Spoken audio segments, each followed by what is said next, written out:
Hey, good morning. It's Cheryl from Tinker's Cart Art, and I'm here just to pop in and show you how to prep your canvas for the dimensional birch tree painting.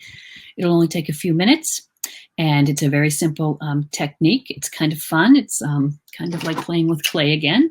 And all you need is your canvas that you're going to paint. Now, you can use a canvas board. You can use a stretched canvas. I've just got a little stretched canvas here. I've done it on a different size rectangle in this particular one. And can you see how it's really dimensional? So what's cool about this technique is the dimension that it gives the painting. It's fun. I do the birch trees with the modeling paste. We're going to put them on this morning. Then we're going to paint over them in the class on the 25th.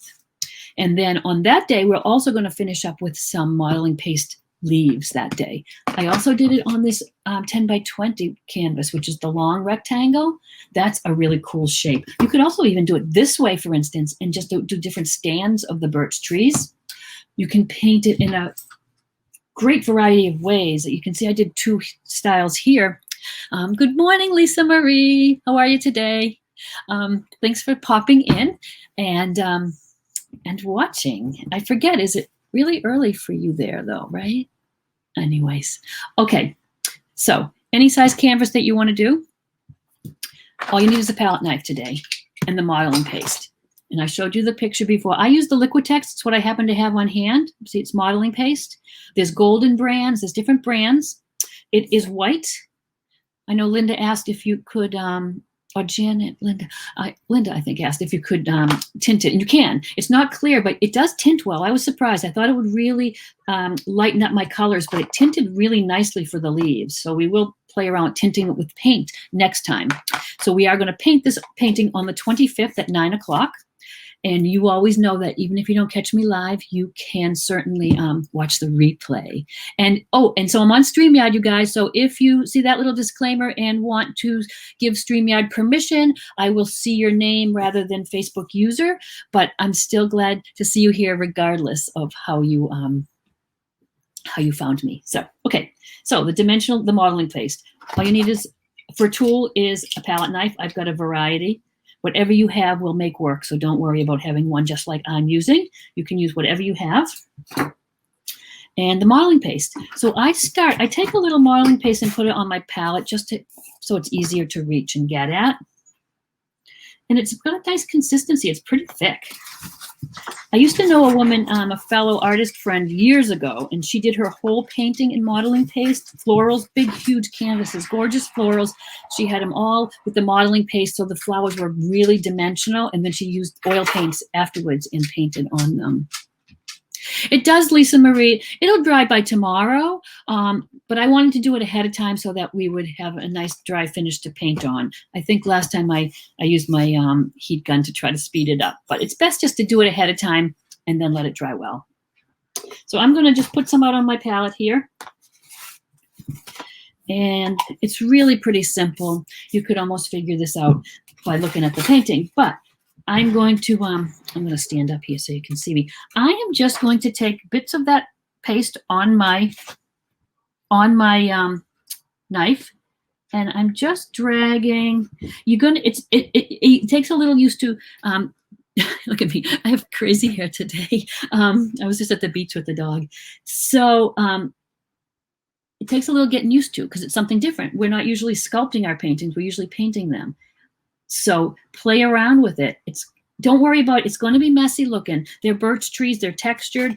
Do not worry too much. You can see I have a little to the side here. It's not a big deal. It's almost like decorating a cake. I am just putting the trunk in like that. Now, if there's a little spot you don't like, just wipe off your palette knife and you can scrape off any little bits.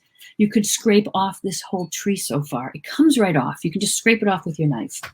But just have fun with it. So I'm almost kind of loading it on the bottom of my knife, patting it down and pulling it. Birch trees are pretty straight. They don't have to be perfectly straight. And I do tend to make my trees usually a little tiny bit wider at the bottom. It just makes them look a little more natural. So start with a little lighter touch, work your way down, and just glob that paste on. I thought trees would be fun to start with, You get the feel of it, get the technique down, and then you could try. I think it would be great if you were doing an ocean scene and do the rocks like this. I do want to try some with the flowers with the dimensional. Animal fur might be cool. You could use it for so many things. So I'm going to make a little stand of birch trees on this right side here. And again, I'm loading it on the bottom pretty much, pulling it down. Just pulling it down. You can get it as thick and heavy as you like. I like a lot of dimension and texture. You can put it on and then sort of move it around with your knife too. I sometimes try to drag up little bits that could be little branches coming up. They don't go too far, but it gives you a little bit of a place where you can then paint branches in. You can always drag a little of that out and make some branches if you want, depending on how big your canvas and how big you're working, how much detail you want to get. But you can go ahead and add branches here and there. We are going to paint a lot on, so it doesn't have to be as long and flowy branches as you'd see in the tree, because it would be impossible to get the really fine detail with this. But I just put it on there and sort of drag it out, and when we're painting, we will paint those little branches out and get them nice and tapered. If you guys have any questions, I'm watching the comments here, so any questions, put them here. I can answer them for you. Even if it's during the replay and you're watching me, put the questions, send me a message. I can certainly answer anything that any questions that might come up. So I'm going to put some trees on this side.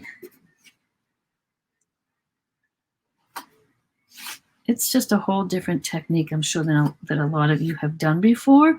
And if you have worked in modeling paste, I'd love to hear it.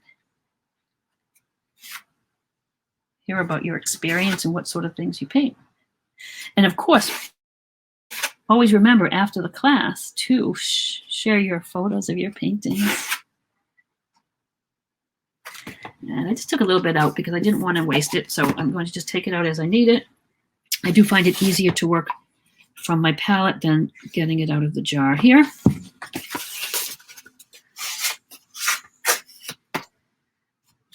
So I guess it's time to start painting fall paintings, right? Here we are, birch trees. Actually, this one that I showed you, the 10 by 20, is more fall-like with those colors, but this one, I'm still hanging on to summer with this one.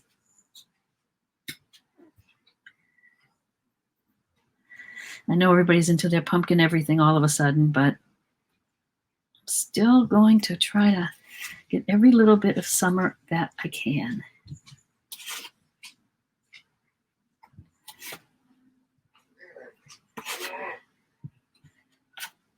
And you can bring up, some little ones. If you want just little bits of a tree coming up, feel free to do that. If you want to, just like I said, do a few branches here and there. Really, that's about as simple as it is. Just globbing on that modeling paste, bringing up some branches if you want. I'm not going to put the modeling paste for the leaves on yet, because when we're painting, I'm going to paint our background. Of course, it's going to get onto the trees, but that's fine. And then we will just, it's almost like I paint the birch trees with kind of a dark grayish, and then I just highlight with some white. But the leaves, we're going to mix the paint with the modeling paste and just dab them on. So that's going to be kind of fun. All right.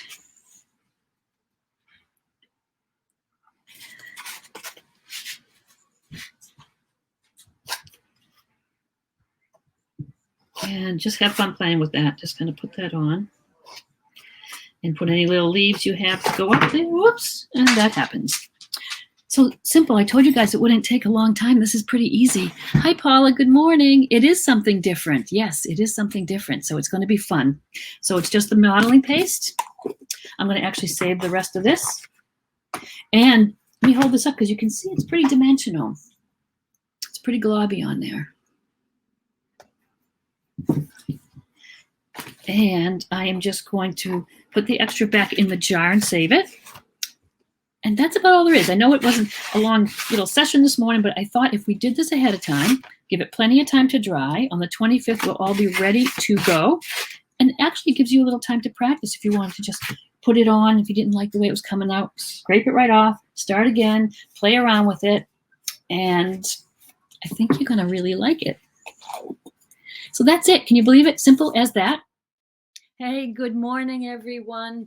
Saturday morning, and I'm here to paint the birch tree paintings with you. Part 2. We did part 1 where we put the mixed media, not mixed media, but the modeling paste on so that we can get these really cool 3D birch trees. So I'm glad that you're here this morning with me. I know it's a little early in some places, and you know you can always watch the replay.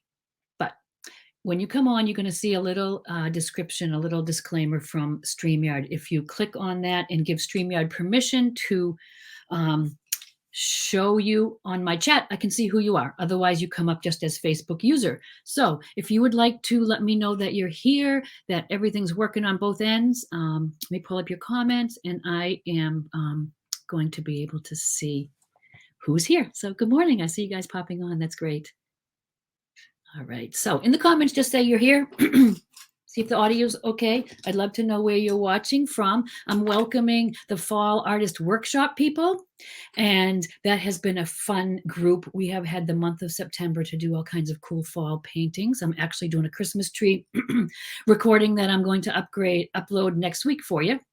And also my Cardist group is here this morning. So good morning to all of you. Hey, Barbara. Good morning. I'm glad you can hear me, and I'm right side up. All the things are coming together slowly. As you guys remember in the beginning, I lots of times would have some little tech issue, and that doesn't mean it's not going to happen still. It's sometimes we just can't control some of these crazy things. So last time we took our canvas. Let me make myself smaller because you don't need to see that, and that's what you need to see. We took our canvas. We used our modeling paste medium, which just is a thick paste, and we put on our birch trees with a palette knife. And if you're watching me and you did not make the first lesson, I'm going to go over things, so don't worry about it. Good morning. There's a couple ways to do this. After I began experimenting with this, I found a couple of different techniques that I'll show you. So my people that were here the first time around, we have our canvas, we have our modeling paste on there. We're going to paint our background.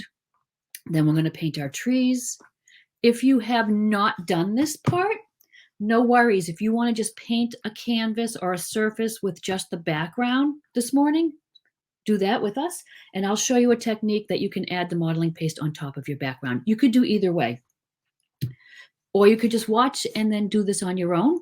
And remember, the comments, I will keep up with them. So if you have any questions at all, if you're watching the replay, please put them in the comments or reach out through a private message for me. I am happy to help you along whenever you're working.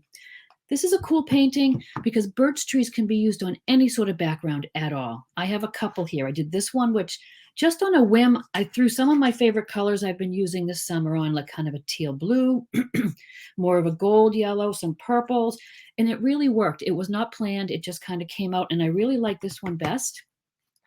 And again, you can use any shape canvas because here we are on that tall 10 by 20 canvas with kind of a little bit of a sun, and some teals, and then into some dark blue, which really made these leaves on the bottom pop.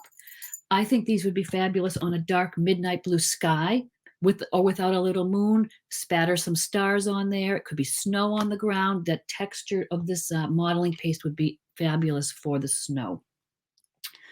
Alrighty, so what we're going to do is I'm going to show you some background techniques which you can use for any painting. Doesn't have to be this particular 3D painting, but let's work on some backgrounds. Then you can jump in and follow along, or you can do a background. If you have a favorite background you do, or you want to experiment, this is the time to do it. I have some mixed media paper. I'm going to try some different techniques to show you how I blend some of these colors. Sometimes it's difficult when you're using a dark blue and you want a light colored moon or sun.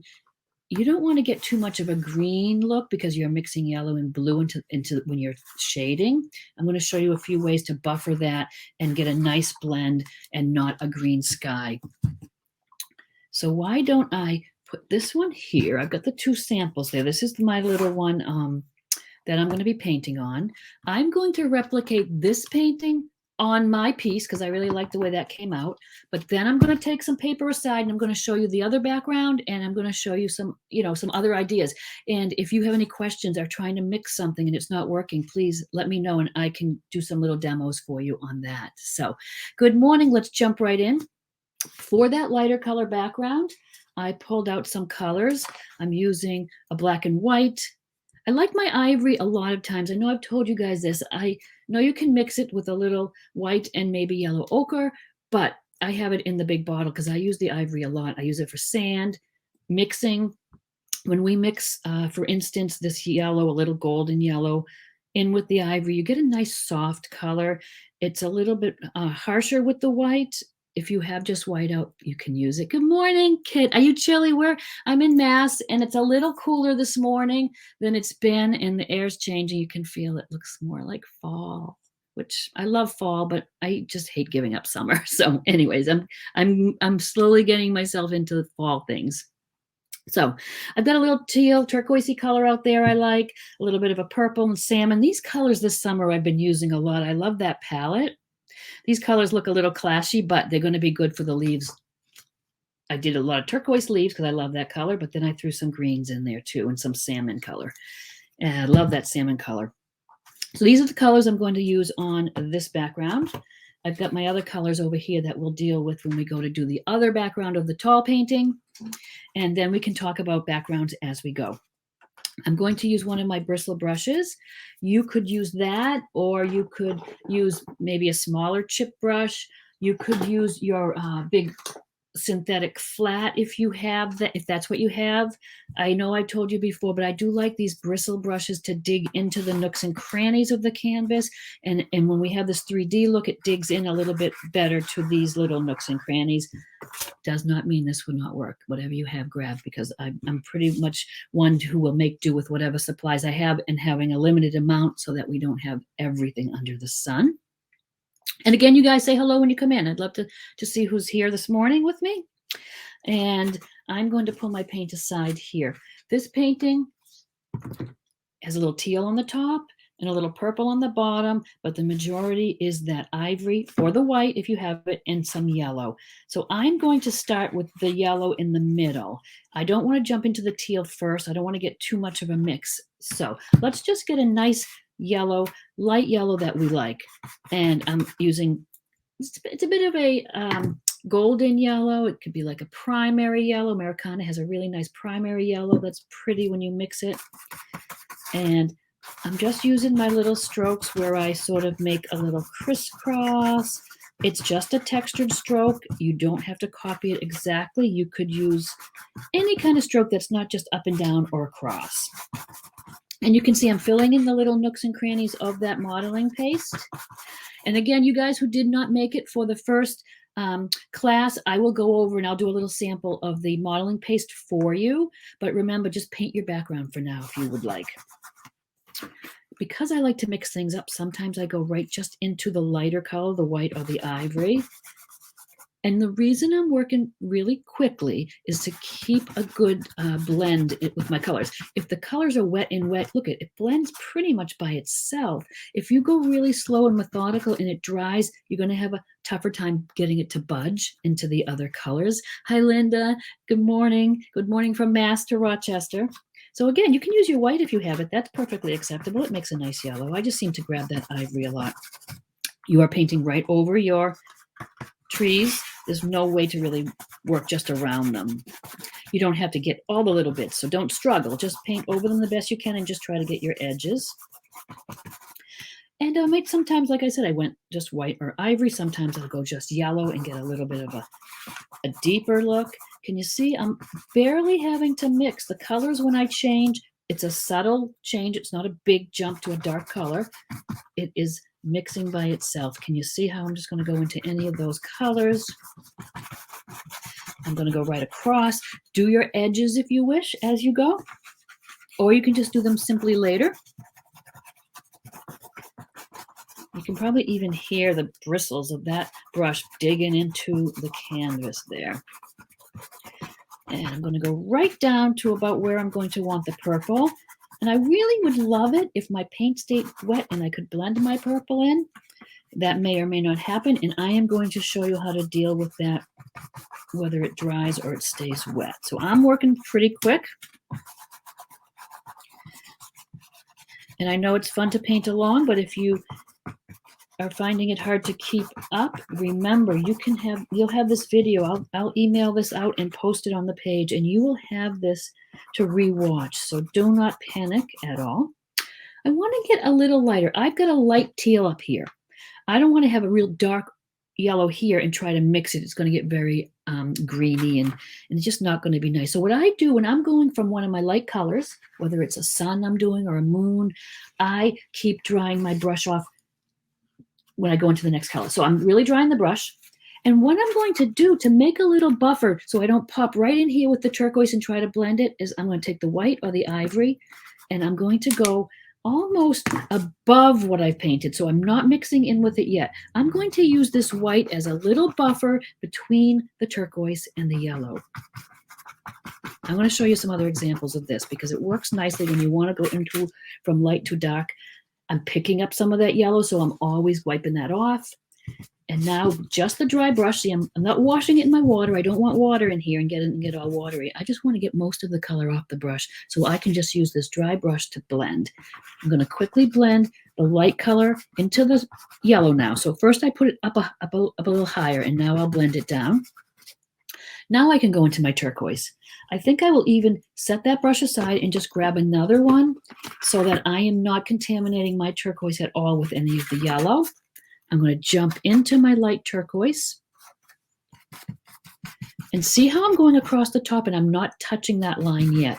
I want to have some pure color first before it starts mixing with whatever it is, that you're going to go into next. If it's a dark blue sky, and I'll do a little demo afterwards, going into like a light yellow moon, I'll show you how using this little buffering technique. So I have pretty much gone up to here with my light, my turquoise here, and now I'm going to carefully blend with a dry brush here.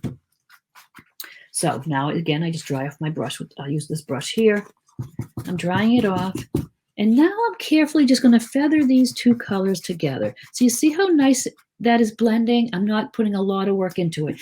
Keep drying off any of the turquoise that you're picking up and get your dry brush again. You're using just your dry brush to blend carefully into that. I can tell when I'm picking up too much of the darker color. I can start seeing my brush strokes. If I dry off my brush, look at this, really nothing on there, and just softly, softly, softly blend. You're not using a lot of pressure. You're almost wisping it along with like a little light touch. See, again, I'm bringing the turquoise down too far. Just keep drying off your brush and softly blending it, and you get a nice soft blend. So look at that, really blends very nicely. And I even go an extra step. I take one of my light colors and I can add it right on there if I think it needs it. I even went up a little higher in the middle on this one.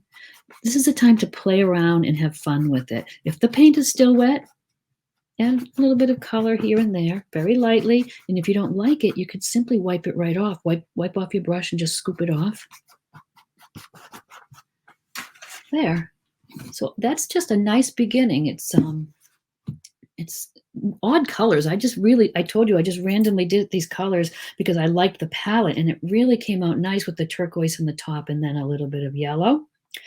So now we're down here, and I think this is still a little wet, but let me see. I'm going to do the same thing with a little buffer across. Use your white or your ivory. I'm going down below the paint line, just like I did up here. I left a little bit of white space to blend. I'm not trying to touch that gold yellow at all yet. I'm just going a little bit here. This is just going to be the little blend, and then we'll add the purple. I'm just going to just blend it a little bit. I'm going to not use my turquoise brush. I'm pretty much replicating what I did at the top. I'm using just a lighter color to buffer. This really works well if you have a real dark color. This is not that dark, but I do want to get it a nice blend. And then I'm going to go into my purple. I'm using the same brush as the turquoise, but hang on.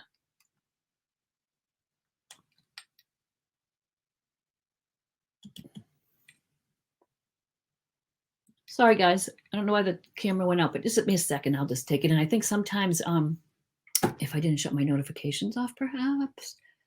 I don't, it's wanting me to sign into PayPal now, which is not what I need to do. So let me just quickly shut the notifications off on that. Sorry about that. I usually stick it on airplane mode when I'm doing this. All right, let's go back to where we started from. You guys are very patient. Thank you. Okay, this should do it. So there shouldn't be any notifications.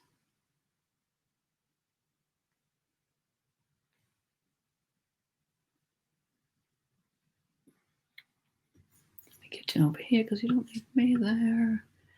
And I want you this way. Perfect.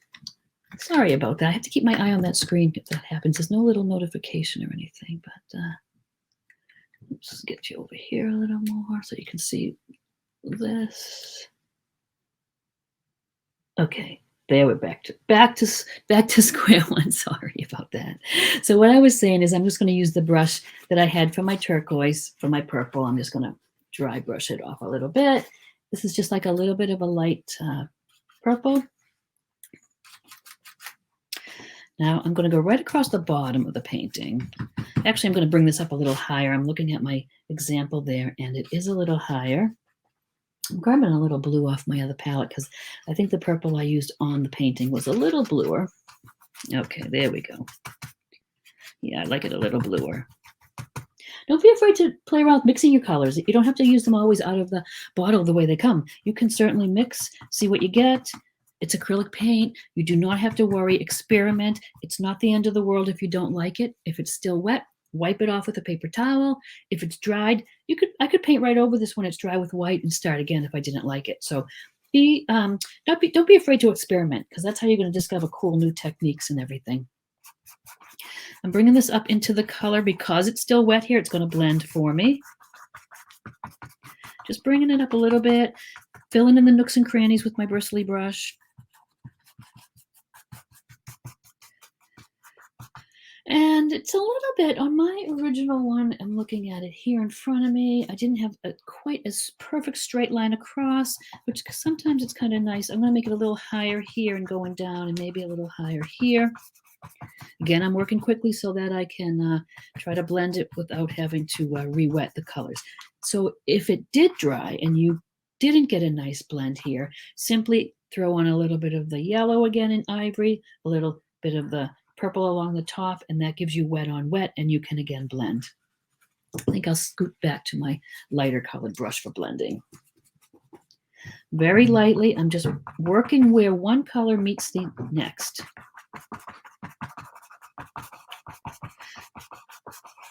It's a little stubborn because it's a little dry. I'm going to work with it though.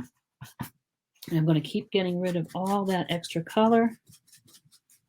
And I think that we'll go back and again, I think it's a little dry here, right? So say your paint does dry. Let's pretend that's all the way dry. All you need to do is go back in with a little of the color that you use. Quickly just wet just where it's going to meet so that you have something to blend into. And it will just be a softer blend like we have up top there. So again, in acrylics, we can fix anything we need. And I'm just going back now and just blending that wet purple into the little bit of wet yellow I put there. I did want to show you that technique in case it does dry. And then I'm just softening it back up here. And then I sometimes like to go like I did up here with a little bit of the ivory back up into the top of the sky. This is very well. You could leave this. It's perfectly fine. You're going to dab your leaves on. But I sometimes just go and take my lighter color and just put some color here. And this is an experimenting thing. You can just play around with it or leave it be. But sometimes it was very solid purple down here. And if I just throw a few strokes of the white or the ivory on top, can you see how it just gets a little bit nicer of a I know it's hard to see upside down here, but lighting, I tried so hard with my lighting, but I don't think it's great. But I just threw in some light colors right on top here and there. And that's a perfect background for us to go with, because then we'll add our trees and a simple technique and some leaves and things. So let's leave this as it is for now. I have the camera rather close so you can see what I'm doing, but it's hard for you when I lift up to see that whole thing. So in this way you can see my color. So I'm going to put this aside now. I'm going to show you on the paper the other background, which is this one. Let's put that aside. And this one is that it's got like a little yellow sun. And I'll show you the background. And it's a background you can use for lots of things, not just this painting. And I go right down into a dark around the horizon, mostly so that these light colors would pop. So let's just play around with that background real quick. I'll put my colors for that painting aside. I've got a new palette. I went from yellowy sun, kind of, to it got a little turquoisey around that, and then more into the blues, and then into, I mixed a little dark. You could use a dark Prussian blue in the bottle if you have it. You know, you could go with something dark if you have it mixed up. This is a Prussian. So maybe I'll play around with that too. To be honest, I forget exactly what colors when I was doing these, but yeah, a variety of blues is great. So let me put these brushes in some water because that was for that painting. I want some clean brushes here. When I'm doing a night sky or a really blue sky and I want that moon or something light in it, I don't want a big green ring around it.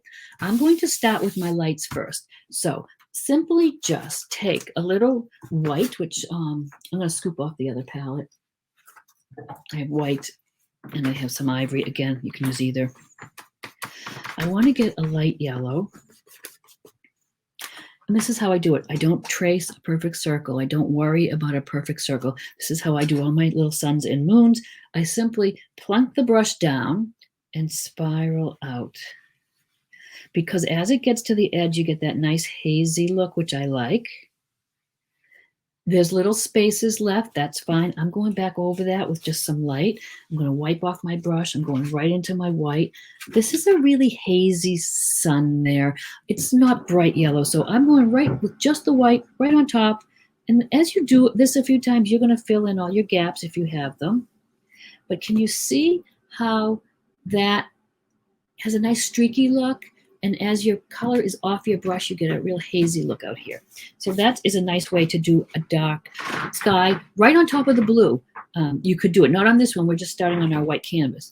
But if you're doing a dark, dark sky and you got a dark blue sky, plunk white, just white to start and circle out like that. Let it dry. If you need another coat to cover that blue, and then with a little bit of light yellow, you get a really nice hazy moon on there.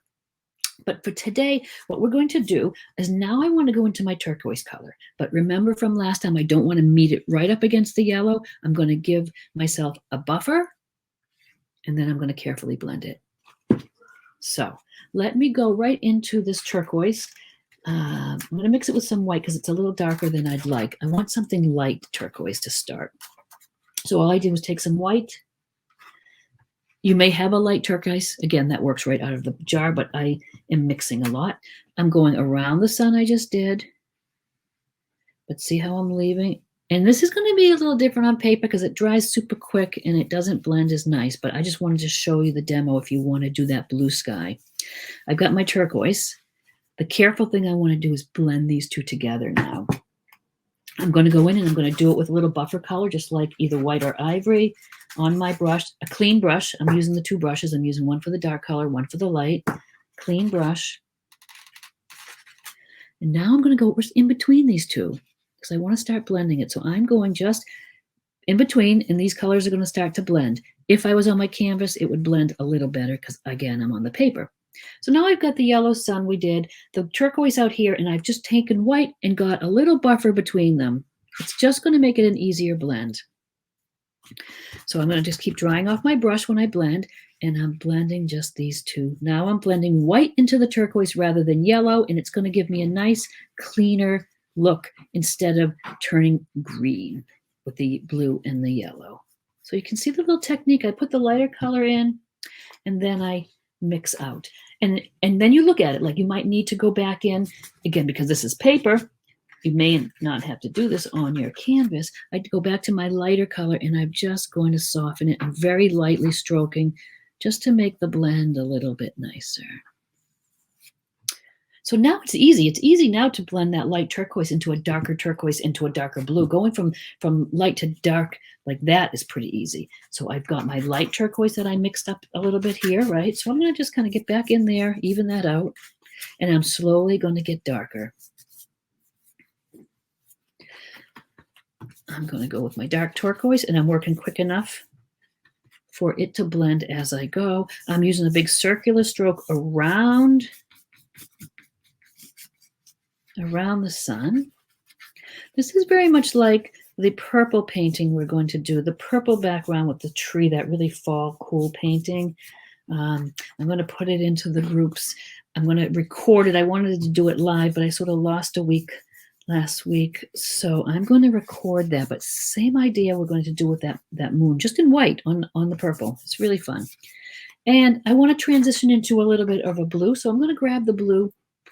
Because it's wet on wet, especially like I said again on the canvas, this is not budging as nice as the canvas would, but I'm working light turquoise right into dark turquoise into blue, and I'm doing it in these big circular strokes around.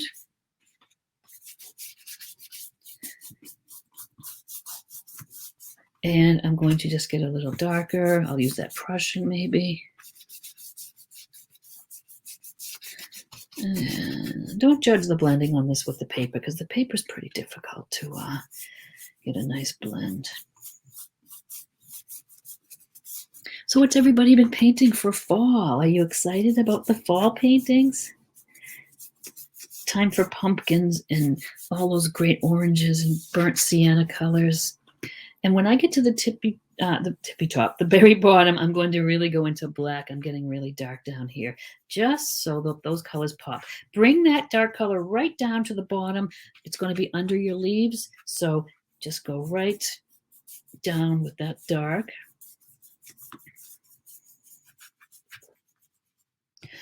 Keep drying off my brush now, because if I need to, I can use my little crisscrossy strokes to blend that in if it doesn't want to budge.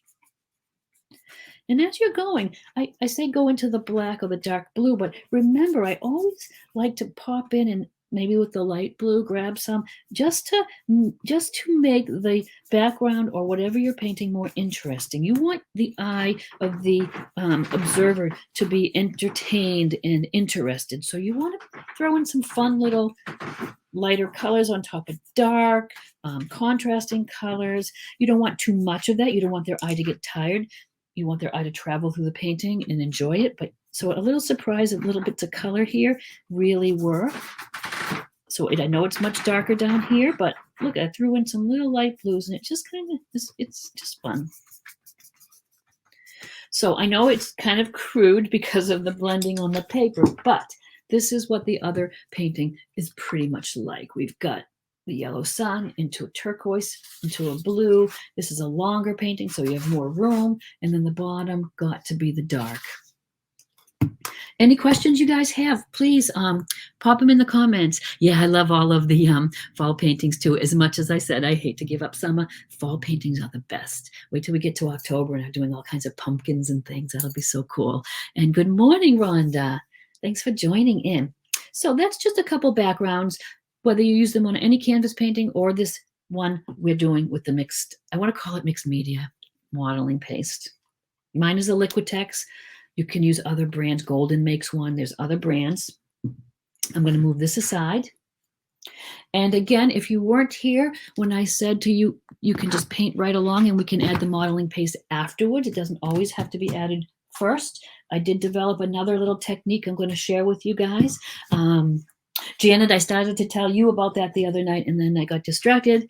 It was so nice to have Janet from my Cardist group join me in a live paint night. I had two paint parties the other day, one for a credit union for their team building and one at night for the library. It was a fun day. I'm slowly getting people back into live classes, which is great. And I do love my virtual ones too. Don't get me wrong. It's nice to walk down into my basement and turn my camera on. But it is nice to see people in person. Okay, I'm going to just get rid of these brushes over here and just put them in some water. I don't want them to harden up. I'm going to get another palette. And what we're going to do, Actually, I don't need another palette. I'm going to use the same one. I'm trying to conserve here. I like these little trays. I use paper plates a lot, foam plates. But these little meat trays you can get at I got them at the dollar store. And I kind of like the size, and they're easy to use. And you can keep reusing them over too. So we've got the background. It's dried. We've got our 3D trees. How I paint my birch trees, whether I'm painting it on 3D like this or just flat, I start them darker, like a dark gray or a black. Then I dry brush on the white when it's dry, and it gives kind of a rough, barky texture to it. You sometimes see the black showing through. I'm going to use my synthetic brushes for this. Whatever size you want, you can use a round, you can use a flat. And once you get going, you'll see. So I'm really going to paint almost black, and it could be just black actually, just a dark color for the trees. And where this is 3D, I don't have to really worry about drawing them on. I'm not worrying about hitting it perfectly and getting around the edge and doing it so easy. I'm going to kind of just do it a little rough, right down, covering that.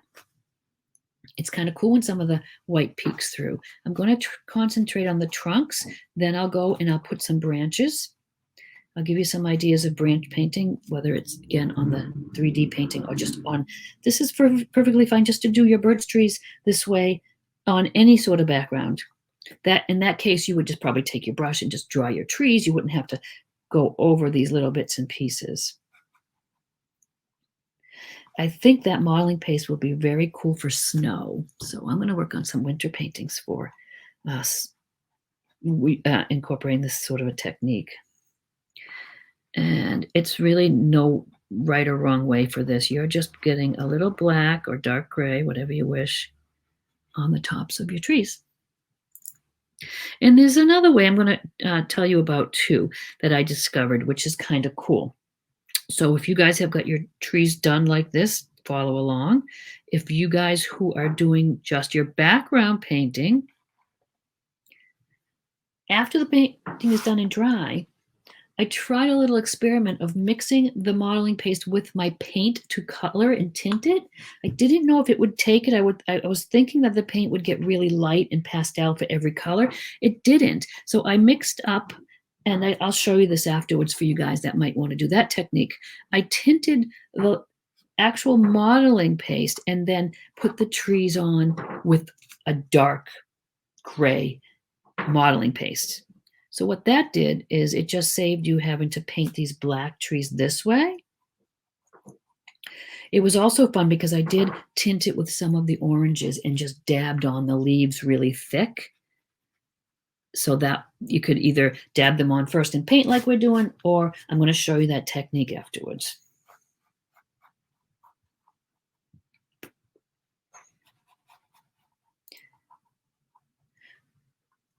So how are the people that I have here that are in the fall art workshop enjoying the month of September with all of my fabulous friends all doing different and cool paintings? It's been quite a month. I still have a few things to put up out there. I'm going to do a quick little Christmas painting for you. Actually, winter. It doesn't have to be just Christmas. It's just kind of a snow tree in the snow in a nighttime scene. And the purple painting, that little fall, could be Halloween. You can make it creepy looking too.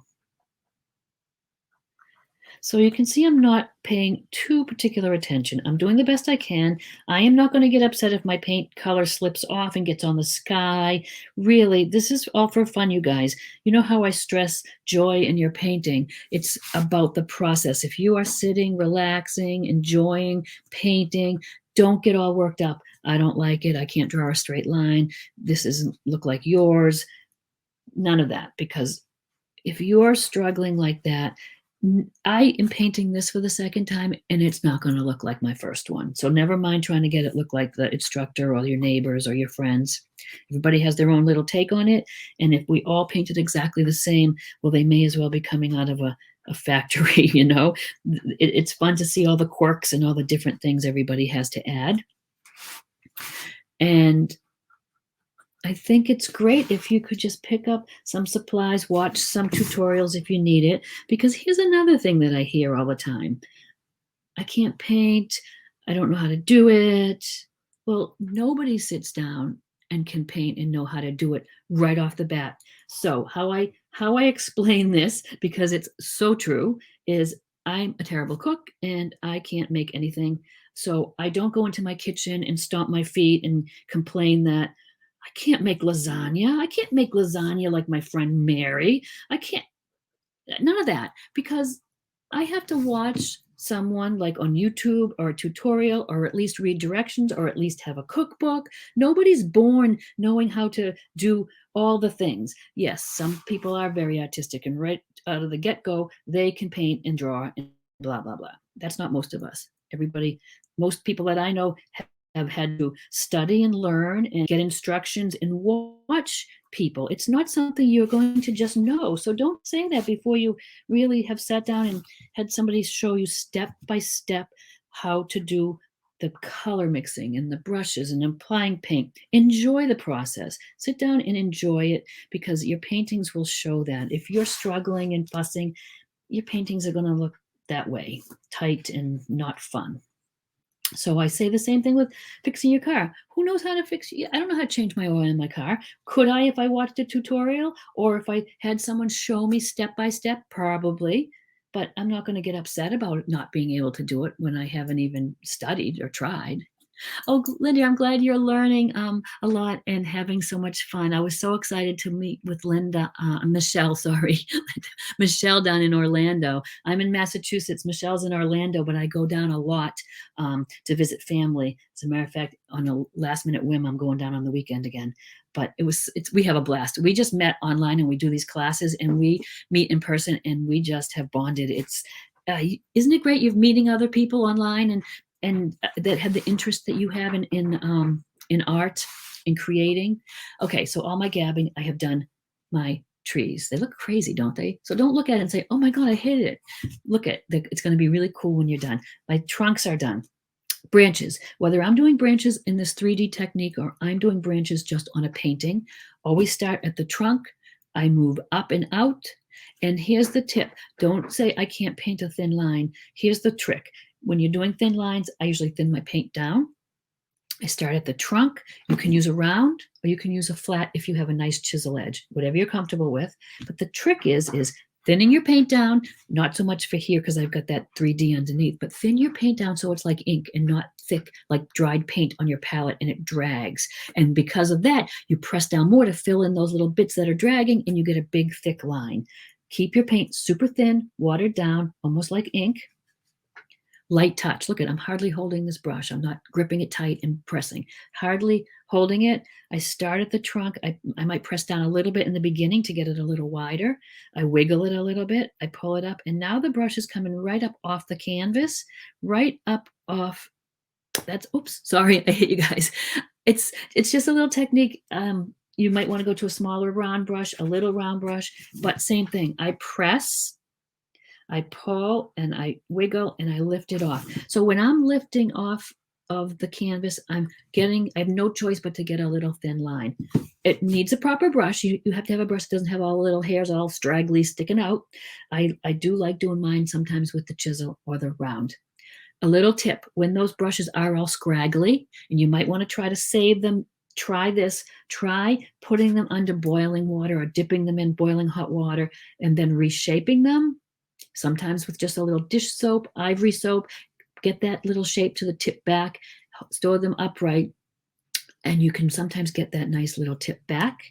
To avoid getting those crazy hairs, rinse off your brushes often when you're painting. These big guys with the bristles, they're tough. I sometimes let them sit while I'm painting. But these little guys, in no time, that paint is drying up in the ferrule of the brush, hardening, splaying those brushes, those hairs. So if you just keep rinsing them off as you go, you're going to find your brushes last a lot longer for you. So back to trees. I did some dimensional branches with the modeling paste. I didn't do many because a lot of them, there's no modeling paste here. I am just going to go up and make some branches wherever I want to. So now just some branches wherever you want. Again, I start them a little thicker, wiggle a little bit up and out, and really lift that brush off the canvas. I'm making the little bigger ones. I've got the trunks. Now I'm making kind of the bigger branches that will support all the little ones. And you don't need a ton. I'm going to do all the rest of them with just the white. So that is enough on top of my modeling paste right there. And I know it looks rough, and it is rough. It's really not perfect. See, I've got little white bits showing. It's going to add character to the tree. The tree is very textured, and the bark is textured. And this is a cool way to capture that texture without really trying very hard. Okay, I have to let that dry a tiny bit, and then we are going to just dry brush on some white. And wait till you see, like, let's get this one back maybe. So can you see afterwards I'm just dry brushing white. I'm not hitting it. Sometimes it's a little gray from what's mixing in underneath, so maybe even doing it a little wet is not a bad thing. Then I add blobs of black to give that birch tree the look of a birch tree. It's typical of birch trees. And then I did more on this one, a lot of little white branches just coming up. And sometimes coming up where there's not even a tree. I threw some in here that look like maybe they're far in the background. They show up really nice on that dark background. All right, so I'm going to use that same brush I used for the black for the white. I've washed it off. I've wiped it off. I always try to dry my brushes off before I go into the paint, unless I want a watercolor technique. But here I do not. I want to have my paint with the full pigment. I don't want to water it down. I'm going to switch my palette over because I have a little bit of white over here. White paint. And again, you can use your round brush, whatever brush you want. I am not digging the brush in and trying to get it in all the nooks and crannies this time. I'm sort of just hitting the tops. And I might have to do it in a couple coats, because the first coat, that white is sort of sinking in and blending in with the black a little bit. But if you've watched me paint before, you know how I love layers and building things up. I want to do a little first coat, and then as I go second and third, if I need it, I am going to go a little heavier in just places. I still want some of that gray look. I want some of the black, but I want some areas of the white to be a little bit brighter. And I am, because of the nooks and crannies, of course, too, especially that paint is staying wet inside there, which I think is cool, because when it mixes with it makes a little gray. It's another variation of the tree. So again, have fun, relax, don't stress, and your paintings are going to show that.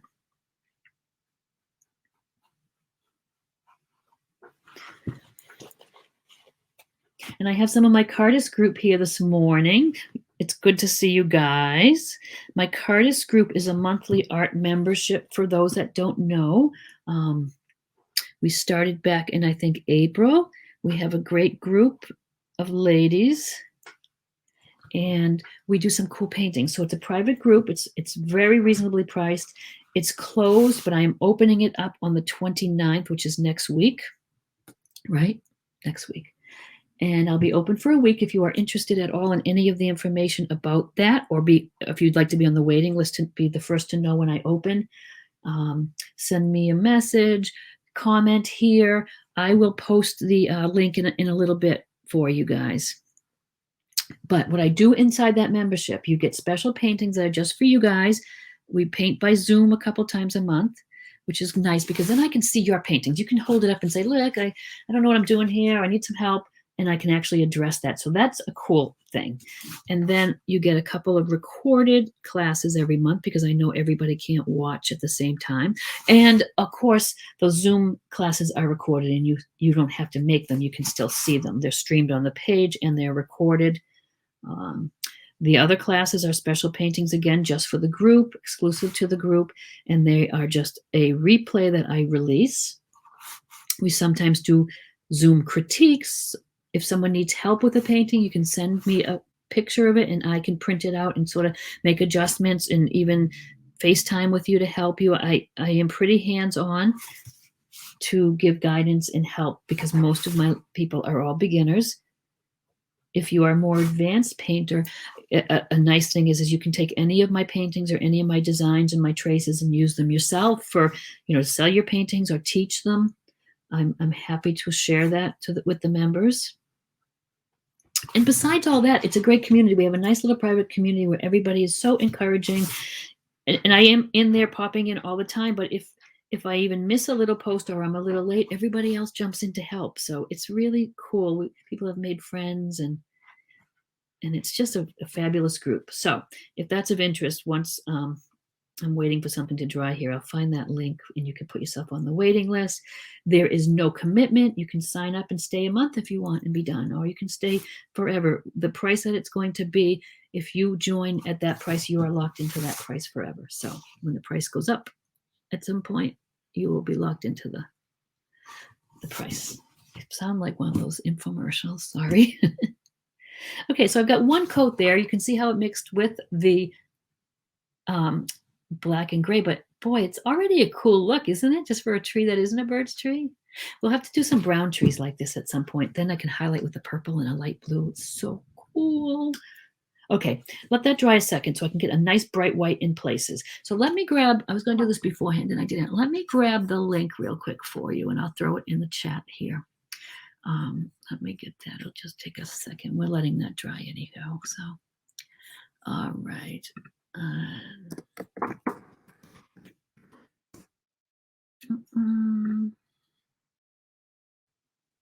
Thanks for joining on a Saturday. Let me know. I usually do my night paintings on the evening, and that's hard, I know, for sometimes when the end of the day you just want to kick back. So how do you like some weekend, either morning or afternoon events or classes? Let me know what you think of that, because I'm just feeling it out to find out what's good for everyone in my my groups, my pages, and in my, in the art group as well. Okay, waiting list. Hang on, it's right here. Okay, got it. Okay, so I'm going to put it in the chat. If anyone is interested in my waiting list, you can't. Okay, I guess I can't post it here. I don't know why, but I can get it to you anyway. Oh, maybe because I didn't. I have to give my permission. So, okay. All right. Well, I'm not sure because now I'm not able to answer your comments here, but I can answer them if you ask. I can just tell them to you. I could put it in a banner. You can't click on it though. You know what I'm going to do is I'm going to put in the banner my texting number, because if you want to know when I jump on live, I do that a lot because I'm not a great planner. I jump on live and do little classes or little tutorials. And if you want to know when I'm doing that, let me find my banner and you can pop that, pop me a text. There. Okay, so that number, 978-315-5650, you can text me. Then I have your number, and I don't like spam you or salad or anything. It's just for me to let you know, heads up, I'm going live on my page now and doing whatever it is I'm doing. So there's that. I'll leave it for a few seconds. I will take it down so you don't have to have that in front of the painting though. But if you're interested, that is a good way to let me know. And you can text me on that. You can text me if you're having a problem or you need some advice or you need something, missed something, need something. You can text me on that. It is not a bother at all. And what I will do is in both of our groups, you guys are both, well, not both because my cardists are already members and they'll let you know how they like the group. But in the fall art workshop, I will put that for you guys. Okay, let me get rid of the banner because you don't need to see that all the time. This is dried a little bit. Let's pop in and I'm going to get some fresh white paint and we will get those trees looking more like birch trees. Okay. I'm going a little heavier now. I'm just blobbing a little more on there.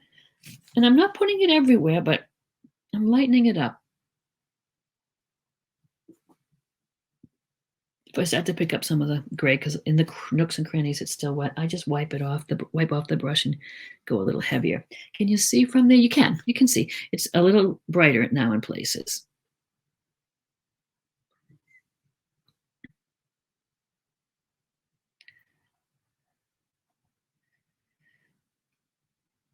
And then I'm going to go into some of the branches, just the white.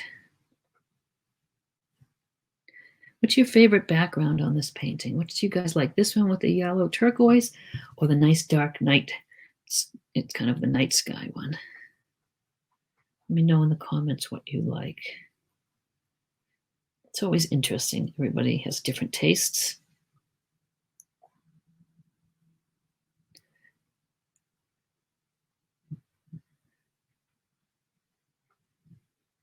I'll go back, actually, maybe I can edit these two videos together, the part 1 and part 2. We did it separately because you really need some good time for that modeling paste to dry.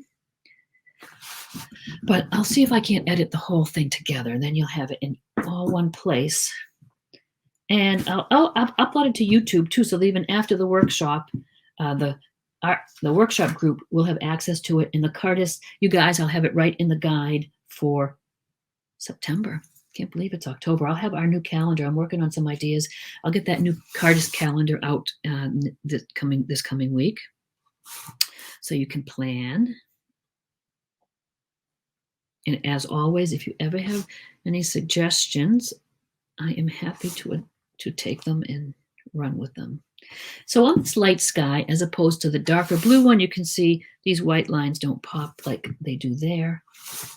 It's kind of good to have some of them darker.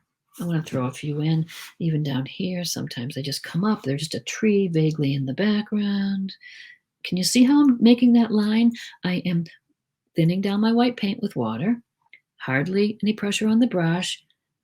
Press a little bit in the beginning to get it a little thicker, and then lift, lift, lift, and right off. If you didn't like it and it came out too thick, it's wet enough you could wipe it right off with a paper towel or a paint brush with clean water. So I am just going to do random little branches now. Take a look at that. That's pretty much what I did. I think I maybe did some more darker ones down here just so that they show up a little better. It could almost be like a little bit of a gray. They don't need the little white on them. They don't need the little black bits. They are just in the background. And I go back as many times as I need to, just to, if I think it looks too gray, just get some heavier white just in places. And you could keep doing this. It might even, it just fades in the background a little bit. The white is just fading into the black and gray. Even after I do my little black bits, if I thought I needed a few just touches of light, I would go and do that.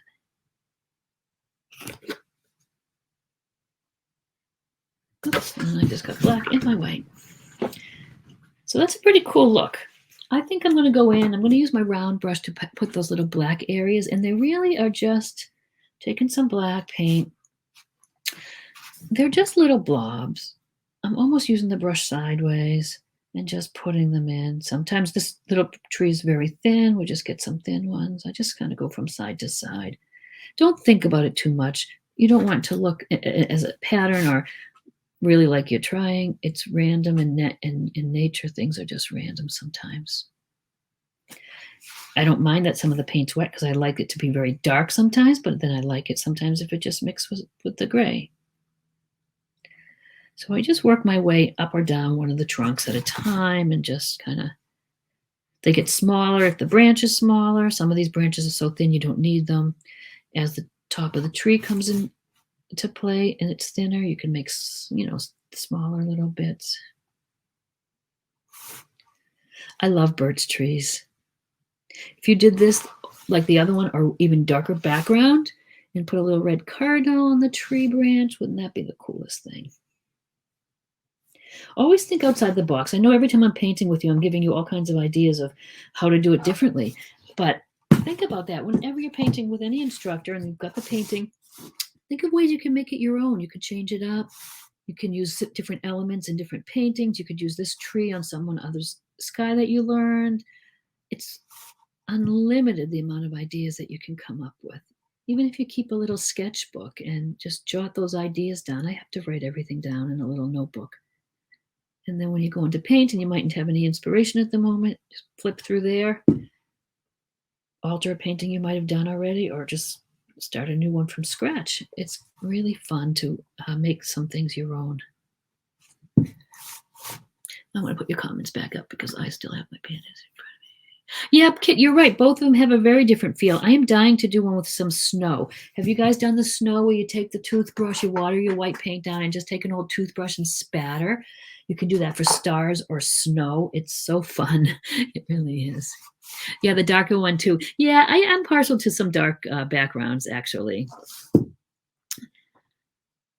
Yeah, watch. I suggest that. I know people want to jump right in, and then they get a little frustrated when they can't keep up. And I try to go at a decent pace, but I don't want to have it take it too long for you. So just sit back, cup of tea, watch, ask questions, enjoy the chat, and paint later, because I'm always around to answer. So don't be afraid you might get stuck. Really, reach out through a direct message, or message is great. I'll get my attention right away. Sometimes I see that there's a comment and I find it, but I hate to miss something. So, or text me on that number and I will help you wherever you're at. I don't care if it's, a month down, a year down the road, you have a question about something.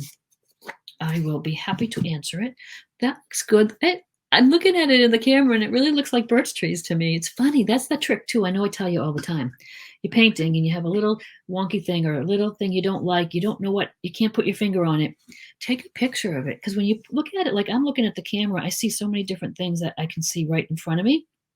So take a picture of it or hold it up in a mirror and things just pop out sometimes. Or sit with it. Sit it as, I whatever my painting, though, that fall one I just did for you guys, I finished that sample. I went to bed saying, I'm painting that over in the morning. I can't stand it. And then in the morning, I sat down and painted over, and it's like, it's not too bad. Remember, people aren't looking at your painting this close like you are when you're painting it. Look, they're probably 5 feet away, really. So make sure you step back and look, and don't always judge on it being right there. Step back and get some space between you guys. So. Yeah, Kit, I have a bunch of, not the textured one, because I just started playing around with this.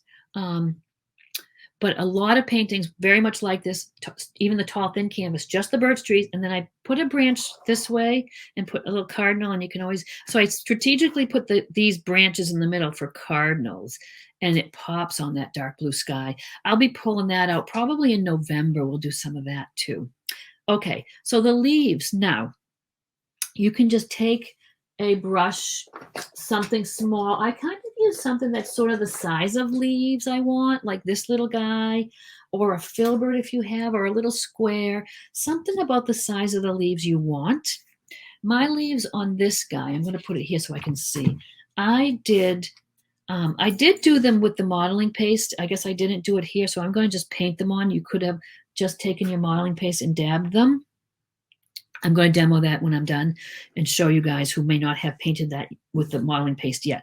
But for the colors anyways, I used some of my turquoise. I used a darker one in this. So I like this turquoise I had for that dark painting. What I did on this painting, and sometimes I do it, if I have a color palette I like, I narrow it down. I don't want to drag in 40 colors and have your eyes all over the place. I narrow it down to maybe 5 colors that I like.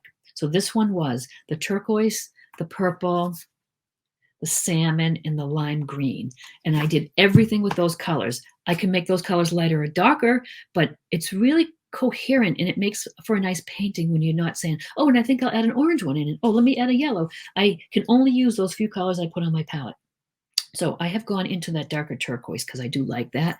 And basically, I am just dabbing on. I would have dabbed on to the mixed media modeling paste. I won't get that right. I don't want to put it, I don't want my branches evenly over the whole tree. I mean, you could do that. That's, again, your own choice. But I'm going to put them almost like in little groups. So there'll be like a little clump here and then some area that's blank. Because these birch trees, when you look at them, lots of times they're really bare and just the trunks, not a ton of leaves. Now, birch trees probably do not have turquoise and salmon color leaves. So that's my artistic license. I just like that. So just do little groupings if you would like to do this technique. And down here, I just put them random, and I'm going to just layer them. And when we're done, I am going to show you guys who might have missed it, the modeling paste technique again. And another technique that you could have actually just used to do this, which I probably should have demoed on this, but I'll show you. Okay, and then I just go into my other colors and do the same thing. You know what I'm going to do, though? I want to demo that, because I would like to have some little bit more textured leaves since I didn't put it with the modeling paste. Let me show you guys that did not see number 1, a quick little recap of what we did. And I'm going to grab a, right here, another palette. This modeling paste I apply with a palette knife of any sort that you might have. It's pretty thick, pretty fun. It's really thick. Look, it's like cake frosting, okay? So I'm going to put a couple of bits out here. And let me show you. We took just our canvas. Let me grab a canvas. I'm not going to really put a lot on there, but I'm going to grab a little canvas panel because it might be fun to do this as a dark background. But you could also have paint just your background on like we did. Just your background. And then you can go right over it as well. I just take a little bit of this modeling paste on my brush and I simply put on these tree trunks. They do not have to be perfect. This is a good way to keep you from trying to be too perfect and making them look like they are not natural, because you don't have a lot of control here. You are getting clumps and ridges and all the things that trees would have. So how cool is that? So I'm just putting on some trees. This is what we all did in the first class, but I have another technique that I'm going to show you on my painting.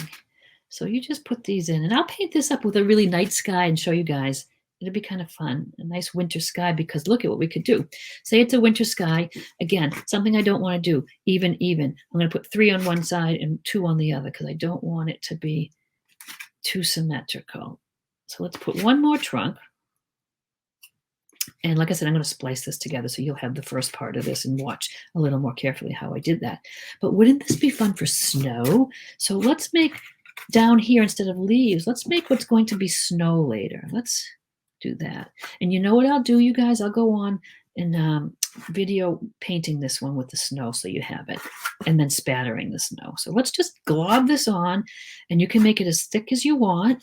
Now you've got to let it dry, but it's pretty thick.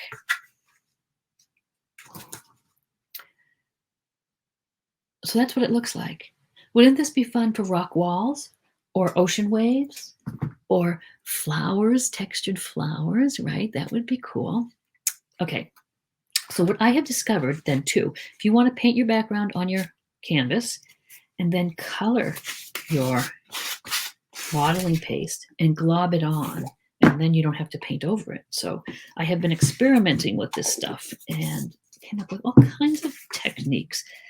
So I'm going to pull some aside. I was surprised that the color was concentrated enough to turn the modeling paste not just a pastel, but a color. So say we want to do those salmon leaves. I am coloring my modeling paste with the salmon. And look at it, holds the color. It's not getting too light. I could get that really the same exact color as this if I add just a little more pigment. And it keeps its integrity, so it's still thick.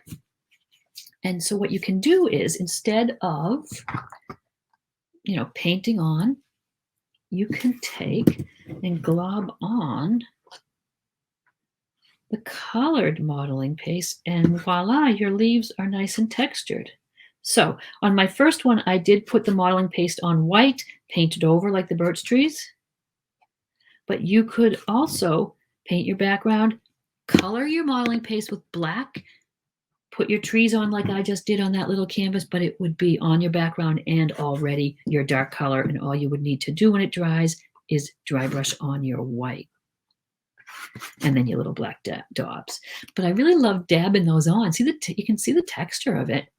So I would just color. I can't do them all now because that's the other thing with doing it this way. If you were to watch me, I have to let each of these globby leaf colors dry before I add the next. So you can think about those two techniques and do it either way. If you did it with the modeling paste just white, you could go in and dab all your colors on pretty quickly. But here I have to let each of those little globby bits dry, and then I will color the a little bit of modeling paste with, I don't know, say the lime green, because we're going to do that. So you guys have to experiment. This is really fun. Keeps you from being too particular. And you can get that as dark as you'd like with that green. But see how it's still thick? And you can just, again, I don't want to go on top of what I have here, so I would ordinarily let this dry, but I have you guys right here, so then you can just dab on some of that green here and there. So there's the two techniques. Take a blank canvas, use your white modeling paste with your palette knife in any way you want. Make trees, make snow, make grasses, let it dry good. It probably would be good to dry a day at least. And then you can add your color on top. You're kind of almost like dry brushing it a little bit. You're just not trying to paint the whole exact thing perfectly, and you're done. Or you can paint your background, go on top of that with all of your elements with the modeling paste. You can do your trees, and if you were doing it that way, I would just tint the modeling paste with the black, and I would just make a bunch of tints of colors for leaves or snow or whatnot, but you do have to let it dry between if you're going to put one thing on top of another. See, I can put it on top of the paint here, but I can't put it on top of the other bits that I did with the modeling paste because it would just mix in there. It wouldn't be good. So I'll mix. I'm going to do this in layers. I can't do it now, but you guys get the idea. You can see how I'm dabbing those colors on. And you got a little bit of some background information today, some fun information about the modeling paste. Any questions at all? I like it too, the modeling paste covered for the leaves. It's just a little more difficult to do as a class here with you because, again, we have to let it dry, but you guys get the idea. So, oh, and you know what I did to finish this off? I do this sometimes, and I don't know why, and it's wacky, and you can barely see it, but can you see I have spattered little dots with the toothbrush? I did it with white, and I don't know, sometimes if maybe I felt the painting was just too bright, but let me do it now, and I will do it again at the end of this. And I sometimes do that if I have done a foreground or leaves or beach. I want to get some texture. I will spray it with the toothbrush. Say I've done the ivory sand. I will take like a yellow ochre. Oh, sorry, guys. Hang on. Well, we're finishing up anyways. So let me just finish up this way. I will sometimes on the base of maybe like that painting with the leaves and the pumpkins, or if it's a beach painting, just to add a little texture, I go back and spray it with the toothbrush. So what I do to do that, I've got more palettes going here. I just take a little water on my toothbrush and on my palette and mix up like a watery white or whatever color you want. It's great for snow. And I will just hold it up and I just spatter it. And it adds a little texture there. Can you see it?